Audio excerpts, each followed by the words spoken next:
नमस्कार, जनवार्तामध्ये आपल्या सगळ्यांचं स्वागत। सर्वप्रथम पाहूया ठळक बातम्या।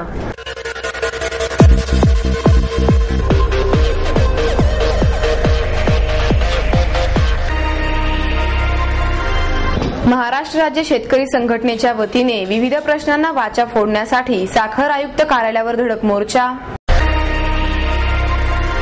स्वामी विवेकानंद यांच्या जीवनपट दाखविणाऱ्या प्रदर्शन रेल्वेचे खडकी रेल्वे स्थानकात आगमन। पीएमपीएल बाबतच्या विविध मागण्यांसाठी महाराष्ट्र नवनिर्माण सेनेच्या वतीनं कोथरूड पोलीस ठाण्यापासून कोथरूड बस डेपोपर्यंत मोर्चा। आणि लोकपाल विधेयकाबाबत माकप आणि संघ परिवाराच्या चर्चासत्रात पंतप्रधानांच्या लोकपाल कक्षेतील समावेशावर एकमत।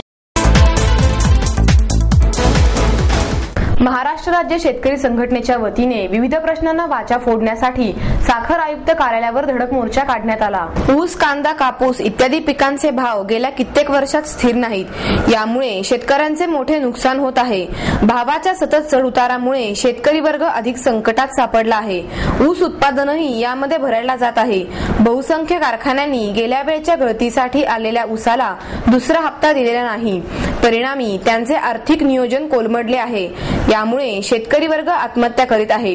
काँग्रेस आघाडीच्या सरकारामुळे शेतकऱ्यांची स्थिती बिकट होत चालली आहे। त्यामुळे शेतकऱ्यांच्या मनामध्ये सरकारविषयी चीड निर्माण झाली आहे। प्रशासनाला जाग येण्यासाठी संपूर्ण महाराष्ट्र राज्यामधून शेतकरी या आंदोलनात सहभागी झाले आहे। शेतकरी संघटनेचे राज्याध्यक्ष रघुनाथ पाटील यांच्या नेतृत्वाखाली हा धडक मोर्चा काढण्यात आला। तसेच यावेळी शेतकऱ्यांच्या समस्यांवर चर्चा करण्यासाठी सभेचेही आयोजन करण्यात आले। यावेळी लक्ष्मण वेडले, शंकर अण्णा गोडसे, शिवाजी नानाखेले, कालिदास आपटे, बाळासाहेब घाडगे, बबनराव काळे, ॲडव्होकेट कनेरकर आदी उपस्थित होते। स्वामी विवेकानंद यांचा जीवनपट दाखवणाऱ्या प्रदर्शन रेल्वेचे खडकी रेल्वे स्थानकात आगमन झाले आहे। हे प्रदर्शन नागरिकांना पाहण्यासाठी खुले करण्यात आले आहे। ही रेल्वे मंगलोर स्थानकावरून आलेली आहे। तत्कालीन केंद्रीय रेल्वे मंत्री ममता बॅनर्जी यांनी जाहीर केल्यानुसार ही रेल्वे संपूर्ण भारतात फिरणार आहे। या रेल्वेमध्ये मांडलेल्या प्रदर्शनात स्वामी विवेकानंद यांच्या जीवनचक्रावरील सर्व बाबींचा समावेश केला आहे। त्यामध्ये विवेकानंदांचे बालपण, त्यांचे जीवनविषयक तत्वज्ञान, प्रेरणा, विविध देशात नागरिकांना उद्देशून केलेली भाषणे, त्याचप्रमाणे त्यांनी ज्या ठिकाणी शिक्षण घेतले त्या शैक्षणिक संस्थांची छायाचित्रे, विविध छायाचित्रे, त्यांच्यावर विविध ठिकाणी प्रकाशित झालेले लेख, त्यांनी लिहिलेली पुस्तके आदींचा या प्रदर्शनात समावेश आहे। त्यासाठी खास 5 डबे ठेवले आहेत। याशिवाय 1881 पासून विवेकानंद स्वामी यांचा रामकृष्ण परमहंस यांच्याशी असलेला संबंध, त्यांच्या सहवासात घालवलेले दिवस आदींची माहिती या प्रदर्शनात मांडण्यात आलेली आहे। हे प्रदर्शन 11 ऑगस्ट पर्यंत नागरिकांना विनामूल्य पाहण्यास खुले आहे। विवेकानंद एक्सप्रेस प्रदर्शनी ट्रेन आई हुई है। ये ट्रेन 9 अगस्त से लेकर 11 अगस्त तक खड़की रेलवे स्टेशन के प्लेटफॉर्म नंबर 3 पे रहेगी। ये प्रदर्शनी निःशुल्क है और इसमें स्वामी विवेकानंद जी के जन्म शताब्दी का आप कह सकते हैं कि 150वीं जयंती के अवसर पर उस समय की माननीय रेल मंत्री ममता बनर्जी द्वारा 12 जनवरी 2011 को प्रारंभ किया गया था। और खड़की स्टेशन जो है 98 स्टेशन है, इसका मतलब 97 स्टेशनों में भारत में एग्जीबिशन घूम के आई है। अभी ये मैंगलोर से आई है और 11 तारीख की शाम के बाद ये सीएसटी मुंबई में जाएगी। मैं आपके माध्यम से लोगों से अनुरोध करना चाहूंगा कि इस प्रदर्शनी को देखें, स्वामी विवेकानंद की विचारधारा को समझने का प्रयास करें और मैं उम्मीद करता हूं कि कुछ लोग स्वामी विवेकानंद जैसा बनने का भी प्रयास करें तो शायद खुशी होगी। और भारतीय रेल सिर्फ यात्रियों को यात्रा नहीं कराती, इस देश की जो विचारधारा उसे भी यात्रा कराती है। और मैं दावे के साथ कह सकता हूं भारतीय रेल की एक रेलगाड़ी पूरे देश का प्रतिनिधित्व करती है। उसमें फर्स्ट एसी भी है, सेकंड एसी भी है, थर्ड एसी भी है, सेकंड क्लास भी है, जनरल डिब्बा भी है। और हम जनरल डिब्बे के यात्री से लेकर जो आदमी बाई एयर ट्रेवल करता है उसे भी ले जाते हैं। और भारतीय रेल इसलिए भी है कि हम क्षेत्रवाद, भाषावाद इन दोनों से उठ के इस देश की सेवा कर रहे हैं। और सेवा सिर्फ हम सफर के समय ही नहीं करते, जब कभी भी देश पे विपत्ति आई हो या देश पर सीमाओं पर संकट आया हो, मैं समझता हूं शायद भारतीय रेल ने सेना के साथ कंधे से कंधा मिला के सेना का रसद, उनके हथियार, उनके सामान को सीमाओं तक पहुंचाया है। और जहां तक भारतीय रेल जाती है, मैं समझता हूं भारत वहां तक प्रगति करता है।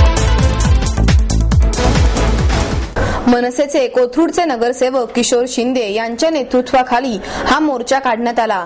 यामध्ये मनसेचे शहराध्यक्ष प्रकाश ढोरे, नगरसेवक राजाभाऊ गोरडे, मनसेचे शहर उपाध्यक्ष राम बोरकर, वॉर्ड 62 चे शाखा अध्यक्ष चेतन चव्हाण, उपविभाग अध्यक्ष नितीन गायकवाड, मनसेचे कोथरूड विभाग अध्यक्ष सुधीर धावडे, मनसेच्या महिला आघाडी शहर उपाध्यक्षा दीपा सणस, विभाग अध्यक्ष आरती गायकवाड, विद्यार्थी सेनेच्या नेहा मेमाणे यांच्यासह अनेक कार्यकर्ते मोठ्या संख्येने उपस्थित होते।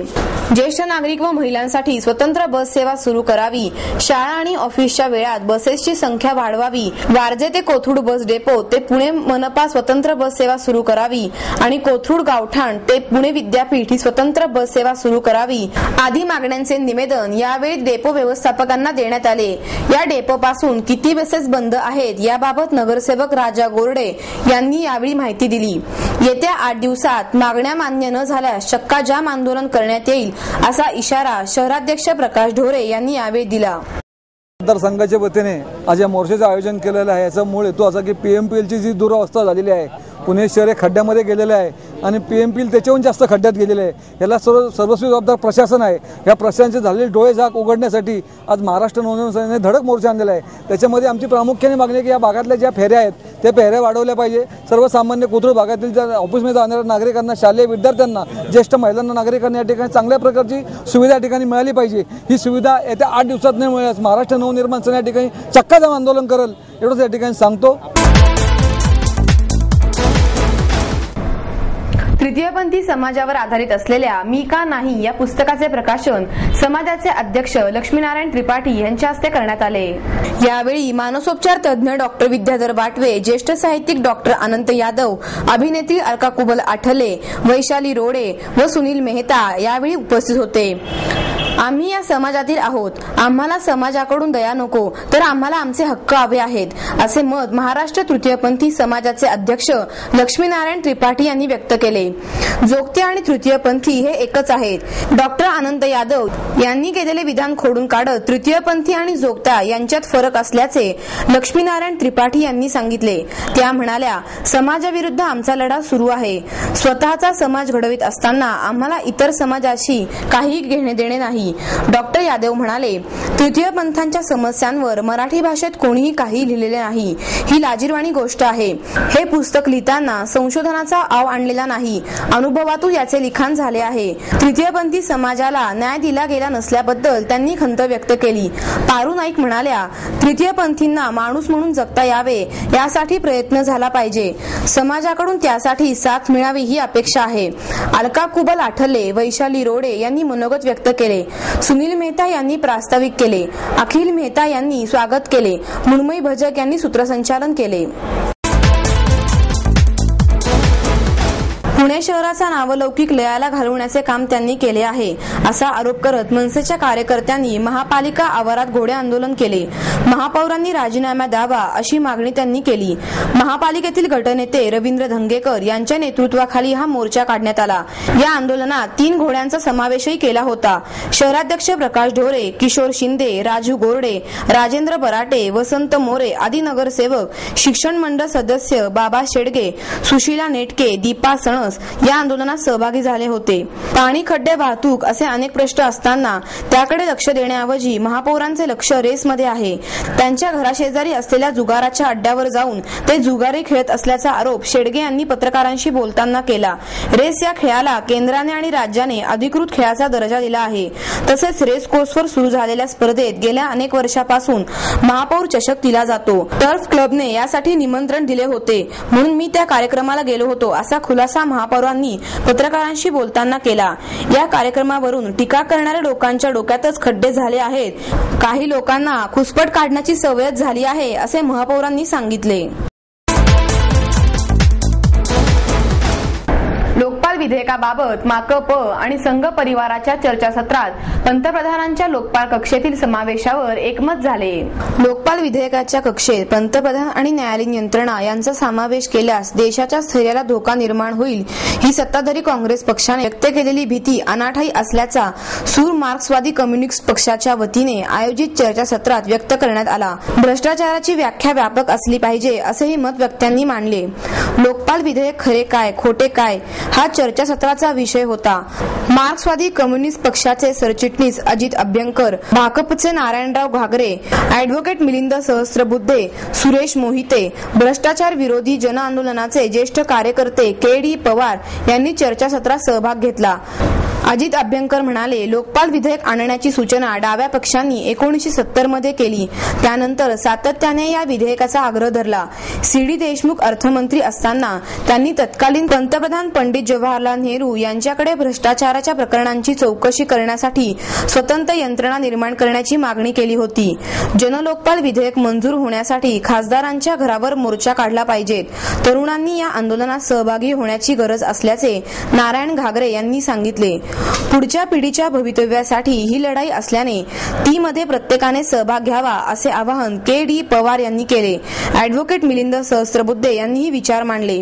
भ्रष्टाचार कमी करण्यासाठी राजकीय इच्छाशक्तीची गरज असतानाच पंतप्रधानांचाही लोकपाल विधेयकात समावेश व्हावा अशी भावना राष्ट्रीय स्वयंसेवक संघाचे सहकार्यवाह भैयाजी जोशी यांनी व्यक्त केली.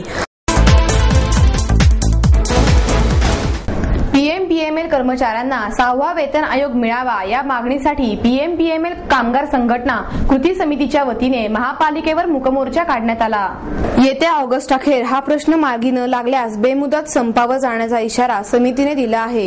इंटकचे राजेंद्र खराडे, भारतीय कामगार सेनेचे सुभाष गोसावी, मुकुंद नवले, राष्ट्रवादी जनरल कामगार युनियनचे श्रीकांत पाटील, रिपब्लिकन श्रमिक ब्रिगेडचे नाना सोनावणे, सुरेंद्र तांबे यांच्यासह कष्टकऱ्यांचे नेते डॉक्टर बाबा आढाव, एसटी कामगार संघटनेचे सरचिटणीस हनुमंत ताटे आदी मोर्चात सहभागी झाले.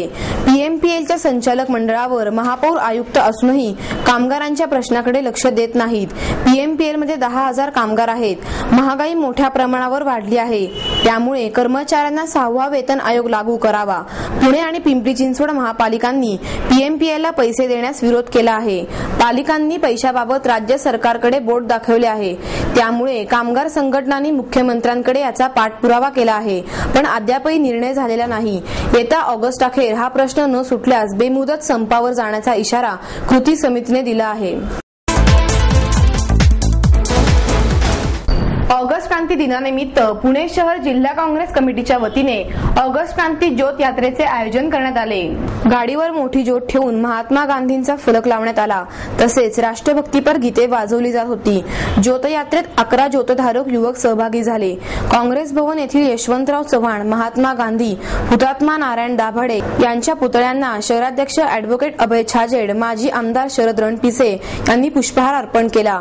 स्वातंत्र्य सैनिक नाना चौधरी यांच्या हस्ते ज्योत प्रज्वलित केल्यानंतर यात्रा सुरू झाली. ही ज्योत यात्रा महापालिका भवन, नवा पूल, जिजामाता महाल, बुधवार चौकात जाऊन हुतात्मा स्मारकाजवळ तिचा समारोप करण्यात आला.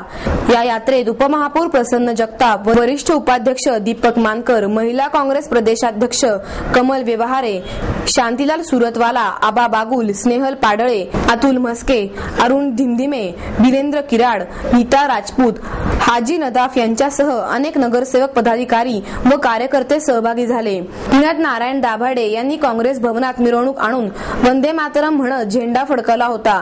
इंग्रजांनी केलेल्या गोळीबारात नारायण दाभाडे हुतात्मा झाले.